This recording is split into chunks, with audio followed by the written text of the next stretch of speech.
राधा वल्लभ श्री हरिवंश। राधा वल्लभ श्री हरिवंश महाराज जी। पूज्य गुरुदेव, आत्मा अछेद्य है, अदाह्य है, अकलेद्य है, अशोष्य है, अचिंत्य है, अव्यक्त, अविकारी। भौतिक जगत की कोई वस्तु इसे छू नहीं सकती। ये सुख दुख से परे है। तो फिर महाराज जी, इस नाशवान शरीर में सुख दुख का भोक्ता कौन है? भगवान मार्गदर्शन करें। आज का सत्संग सुना है? जी सुना था। सुना? इसका सीधा उत्तर उसमें था, जीवात्मा उसे कहते हैं जो शरीर आसक्त हो गया है। नहीं, वो आत्म तत्व जो है निर्लेप है, निर्विकार है, अशोष्य है, अदाय है, अक्लेद है, नैनम चिंतन्ति शस्त्राणि नैनम धातु का। लेकिन उसने स्वीकार कर लिया है भ्रम से देह भाव को। जो जन्मा है, जो मरेगा, जो दुख सुख का भोगता है, वो देह के और स्वरूप के बीच का जो करण है, बुद्धि, मन, चित्त, अहंकार, इसमें वो तदात्म हो चुका है। मैं देखना चाहता हूं, मैं सुनना चाहता हूं, मैं चखना चाहता हूं, मैं भोगना चाहता हूं। तो मन में तदात्म, अंतःकरण में एक अहम है, बुद्धि जो निश्चय करती है, मन जो संकल्प विकल्प करता है, चित्त जो चिंतन करता है, अहम जो कर्ता भाव स्वीकार करता है। वो निर्लेप अपने को भूल करके देह भाव के देहाभिमान में, इस अहम तत्व में मैंपन स्थापित कर लिया। अब इस मैं से मैं ये देखता हूं, मैंने ये निश्चय किया, मैं ये चिंतन कर रहा हूं, मैं भोगता हूं, मैं भोग रहा हूं। अहंकार विमूढ़ात्मा कर्ता हविति मन्यते, वो मूढ़ता को प्राप्त हुआ ज्ञान स्वरूप, अपने को कर्ता और भोक्ता मान लिया। अब उसको दुख सुख की प्राप्ति होती है।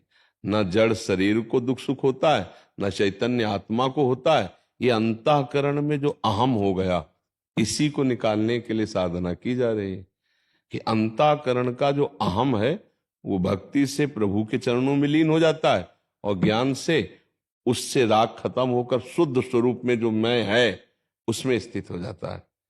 तो देह भाव में जो दुख सुख लाभ हानि चिंता शोक मान अपमान है, वो उसको व्यापते नहीं। लेकिन जो देहात्म भाव को प्राप्त है, वो यद्यपि दुख सुख से परे होते हुए भी उसे दुख सुख मिल रहा है। जैसे स्वप्न में एक स्थूल शरीर शयन किए होता है, उसका भान नहीं होता। एक नया स्वाप्निक शरीर होता है, उस शरीर से हम दुख सुख का पूरा अनुभव ठीक ऐसे ही करते हैं जैसे जागृत में करते हैं। नहीं होता स्वप्न में? अगर स्वप्न में कोई पिटाई कर रहा हो हमें, तो ठीक वैसा ही दुख होगा, वैसा ही भय होगा जैसे जागृत में होता है। लेकिन जब जग गए तो कोई न पीटने वाला था, न कोई पिटाई थी, न कोई घटना थी, न वो शरीर था स्वप्निक। अब जागृत अवस्था में स्थूल शरीर का भाव आ गया, स्वप्नावस्था में सूक्ष्म शरीर का सारा खेल था, और निद्रा में कारण शरीर का था। और इन तीनों शरीरों में अहम करता बिल्कुल निर्विकार निर्दोष, पर अहम होने के कारण उसे दुख सुख का अनुभव स्वप्न में होता है ना, ऐसे जागृत में होता है ना। तो जागृत की स्थूल अवस्था स्वप्न में मिथ्या हुई, स्वप्न की जो दशा थी वो जागृत अवस्था में मिथ्या हुई। कुछ ही क्षण में दोनों मिथ्या हो गए। तो दोनों सत्य नहीं, ना स्थूल और ना जागृत।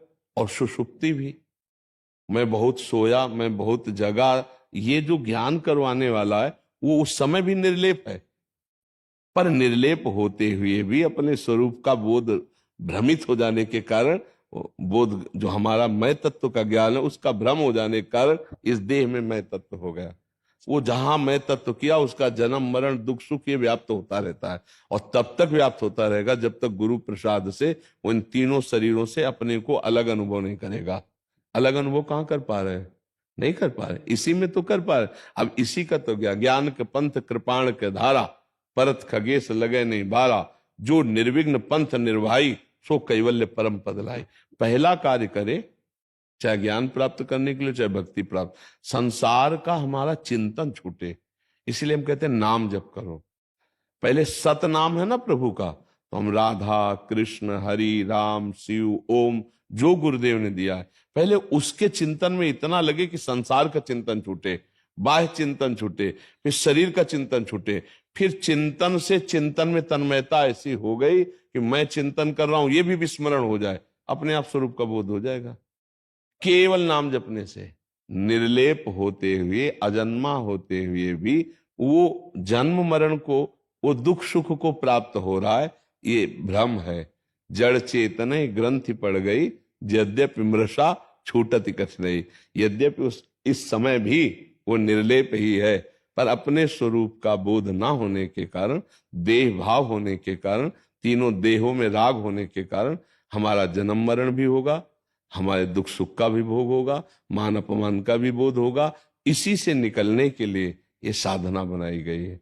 भगवान कहते हैं ब्रह्म ज्ञानी जो शब्द ब्रह्म और पर ब्रह्म दोनों का ज्ञान रखता हो, शब्द ब्रह्म शास्त्र और पर ब्रह्म की अनुभूति, ऐसे महात्मा के पास जाओ, प्रणिपातेन, उनकी शरण में हो, साष्टांग दंडवत करो, दैन्य भाव से उनसे प्रश्न करो, वो जैसा आदेश करें वैसी साधना करो, तब जाके कहीं बोध प्राप्त होता है। साधन चतुष्टय के बिना ज्ञान का अनुभव होना बहुत कठिन है नहीं? तो हमें चाहिए कि अब कलिकाल है, साधन चतुष्टय में स्थित होना बहुत कठिन है। तो एक बिल्कुल सरल उपाय है, नाम में चित्त जोड़ दो, सब ठीक हो जाएगा। ये हमारा खुद का अनुभव और बड़े बड़े महापुरुषों का अनुभव। गुरु प्रदत्त नाम के चिंतन में लग जाओ, ज्ञान प्रकट हो जाएगा, वैराग्य प्रकट हो जाएगा, आत्मस्वरूप का बोध हो जाएगा, भगवत प्रेम हो जाएगा, जो चाहोगे। पर भजन नहीं होगा तो फिर कुछ नहीं होने वाला।